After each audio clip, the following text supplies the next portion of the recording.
Allez, salut à tous, c'est CNDogs et on se retrouve pour ce petit add-on du tutoriel numéro 1 sur comment télécharger un monde en multi. Alors on va tout de suite... non, première chose qu'il faut faire, c'est télécharger un mode, donc vous aurez le lien dans la description.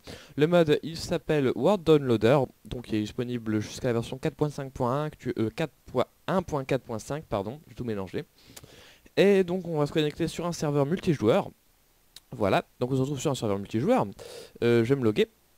Voilà, normalement, vous n'aurez pas vu le mot de passe. Et donc, sur ce serveur, je vais vouloir télécharger la map sur laquelle je joue, tout simplement. Pour télécharger ça, maintenant que j'ai installé Word Downloader, tout se passe bien. Quand je fais échappe, ici pardon, j'ai download this Word. Et ici, 3 petits points. Alors, les 3 petits points, ça nous indique... oups, ça n'a pas montré non plus, pardon. C'était l'adresse du serveur. Donc là, on peut indiquer le nom de la map qu'on va vouloir télécharger. Donc par exemple, je vais l'appeler serveur. Voilà. Donc ça, on s'en fout. Ça indique quand vous l'aurez téléchargé les différentes options. Donc si vous voulez être en game mode ou pas, où est-ce que ça sera où sera le spawn. Ça c'est pour si jamais vous téléchargez pas toute la map et que vous voulez continuer à la générer, vous pouvez rentrer le seed. Et ça c'est pour savoir les différentes options. Bon bref, c'est pas ce qui nous intéresse. Nous on va cliquer sur Download this Word et donc là il nous dit en bas à gauche Download is start ici. Voilà.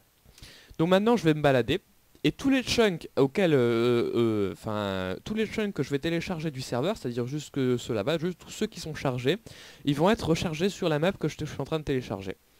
Également, si je pose un coffre, je peux me faire un coffre, je vais me faire un coffre, hop, rapidement. Donc ça a téléchargé tout, exactement la même chose que ce qu'il y a sur le serveur. Et si j'ai un coffre, donc là si je le pose, j'aurai juste mon coffre. Et pour savoir ce qu'il y a à l'intérieur, si je veux absolument que je télécharge également le contenu du coffre, il faut que je l'ouvre. Donc c'est à dire que si je télécharge le monde sans ouvrir le coffre, je ne saurai pas ce qu'il y a à l'intérieur. Mais si je le télécharge et que j'ouvre le coffre, je vais télécharger le contenu et il sera enregistré sur la map également. Donc là je vais télécharger un petit peu des bouts comme ça. Donc vous pouvez vous balader tout autour, j'ai pas de bouffe, pour télécharger un bout de la map. Hein. Vous pouvez le faire en créatif également, ça ne nous empêche pas. Donc voilà. Et maintenant vous faites stop download. Donc là il nous dit saving, il a tout enregistré. On va déconnecter, on va se retrouver sur le single player et vous voyez ici on a notre monde serveur. Donc il y a encore l'adresse que je cacherai. Et maintenant si on se connecte dessus, on se retrouve bien en solo, vous voyez que j'ai pas là je fais entrer, ah si j'ai les commandes, ouais. Mais quand je fais la table pour voir qui est connecté sur le serveur, c'est pas un serveur, c'est vraiment le solo. Et donc là vous voyez que j'ai tout téléchargé le monde. Donc là vous voyez également que je peux ouvrir le chest et que j'ai bien mes saplings que j'avais mis tout à l'heure. Donc on va se passer en game mode pour voir un peu au loin.